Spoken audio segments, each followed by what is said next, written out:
Hi, my name is Ava. Welcome to my podcast. I'm going to talk about how people's perspective on pharmacology impacts their behavior. I'm going to incorporate 10 different sources and their research findings on pharmacology and the correlation with behavior. So, pharmacology is the branch of medicine concerned with the uses, effects, and modes of action of drugs.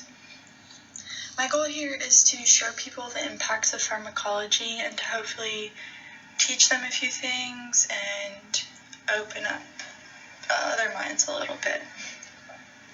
So, the first source that I'm going to talk about is a book called Prescription for Natural Healing by Phyllis Balch. This book is an amazing guide to learning about drugs, behavior, and the human mind. It explains things in a very logical and understanding way, so people who don't actually know a lot about medicine can learn a lot. And this book brought out emotions within me when reading it. It made me realize how important it is to reach for natural alternatives and to take care of your body and your mind. So this book explains how certain medications and natural remedies impact behavior. And a quote from the preface of this book that captures its entirety is, "This book is a culmination of half a lifetime of study, work, and research. It is intended to provide you and your healthcare professional with a more natural approach to healing." All the information in this book has been carefully researched and is explained in a very understanding way, broken up into 3 parts. The first part being is understanding the elements of health. The second part is understanding disorders, and the third part is understanding remedies and therapies.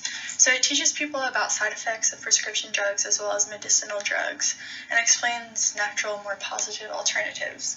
So for example, like a common drug used for anxiety is Xanax, and this book gives alternatives such as St. John's wort, mugwort, and meditation. And these are all things that have been scientifically proven to reduce anxiety. So I think, that's really important for people to understand. The second source I'm going to talk about is an article called "The Impacts of Pharmacology on Contemporary Psychiatry" by Ross Baldasarini. So this article focuses on the negative correlations to psychotropic drugs and treatments due to overprescribing and misprescribing.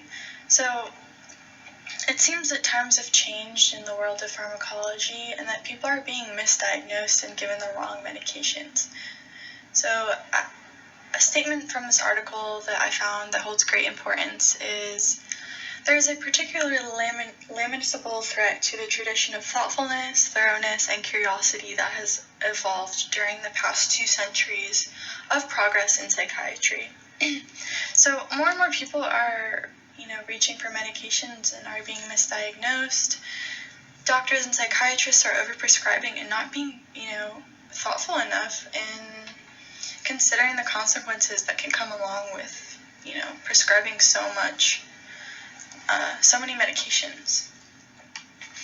And the third source that I found is a blog called "Too Many Meds: America's Love Affair with Prescription Medication" by Teresa Carr. So a shocking statement from this article that I found is, "The amount of harm stemming from inappropriate prescription medication is staggering. Almost 1.3 million people went to U.S. emergency rooms due to adverse drug effects." So, people aren't aware of this and, the great impact that drugs have on people and their relationships with themselves and, their behavior and how it's, affecting their body so much to the point that they have to go to the emergency room. So, taking drugs that are not needed is another issue that people are faced with. So if it's not needed, it can affect your body in a certain way and, cause a lot of problems and send you to the emergency room. And a lot of doctors will advocate for the use of drugs when it's not necessary.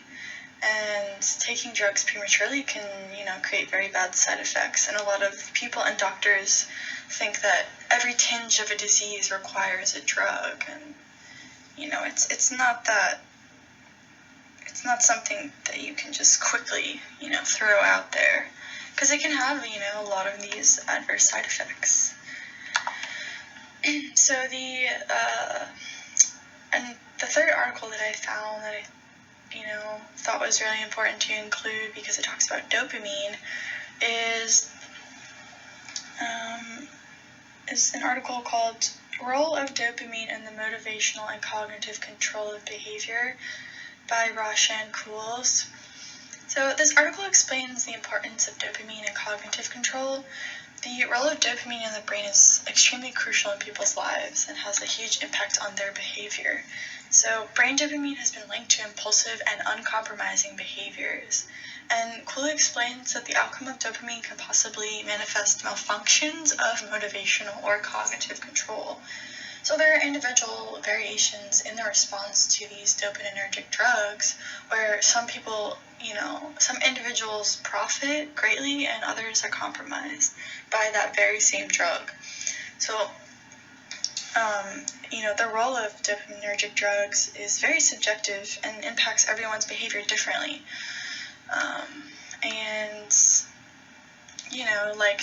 Everyone is affected by a drug differently. So it's important to realize that and important to keep that into consideration that, if a drug is popular or, it's being pushed around, it can in fact impact people very differently and it doesn't always have the same effect. And on behavior and just people's bodies in general. So the fourth article that I found is called Pharmaceutical Effects on Moral Behavior, a Neuroscientific Perspective by Molly Crockett. So this is a in-depth research article, and it deals with the pharmaceutical effect on moral behavior and the whole dynamic of that. So, the research discussed here is that behavioral effects of pharmaceuticals in healthy volunteers are expected to be distinct from those in patients who are taking pharmaceuticals for a need. So, a statement that stands out to me is widely used pharmaceutical products are already having unintended consequences on moral decision-making and behavior. So the use of prescription medications are impacting people's behavior in a way in which they normally wouldn't act. So side effects can, cause emotional triggers, feelings of anger, feelings of isolation, feeling sick, not really feeling who like yourself, and this can create a snowball effect. So, the fifth article that I found I thought was really important to include because it talks about pharmaceutical companies. So it's called Medical Education and the Pharmaceutical Industry by Robert Goodman. So Goodman explains the huge impact that pharmaceutical companies have on medical schools and training. When drugs are being pushed down people's throats, especially medical students, it can impact the patient. So if a doctor is trained to push a drug, that can then affect the patient and then their perspective on a drug. So these pharmaceuticals are coming in and promoting their drug and pushing their drug to a doctor. Then that doctor promotes and pushes that drug to a patient. And then a lot of people are start to think, okay, so this doctor is, advocating for this drug, so it must be good, it must be, I must take it, kind of thing. And so another article I found is called The Behavioral Pharmacology of Prescription Drugs, Their Role in Problem, Behavior, and Skill Acquisition by Frans van Haaren. So to go along with that, Haaren discusses the topics of side effects of prescription drugs, antipsychotics, antidepressants, stimulants, behavioral pharmacology, and prescription drugs as setting events. So, many people have with numerous disorders consume a variety of prescription drugs that don't actually fix the core symptoms of their disorder, but are instead prescribed therapy to treat problem behaviors. So people don't need to be taking this many drugs, and they don't need to be experiencing these side effects. So it's kind of like they're just going in circles and not really, attacking the main issue at hand. It's, that happens a lot where people are treated for the side effects to a certain disorder. So another article that I found that is really interesting, and I think kind of ties into that, is called Drugs, Brains, and Behavior, The Science of Addiction by the National Institute on Drug Abuse. So this explains why some people become addicted to drugs and others don't. Risk factors such as aggression behavior in childhood, lack of parental supervision, poor social skills, and drug exposure can all, be considered the things that contribute to addiction. So the initial decision to take drugs is, it is voluntary, of course, but with continued use, a person's ability to kind of,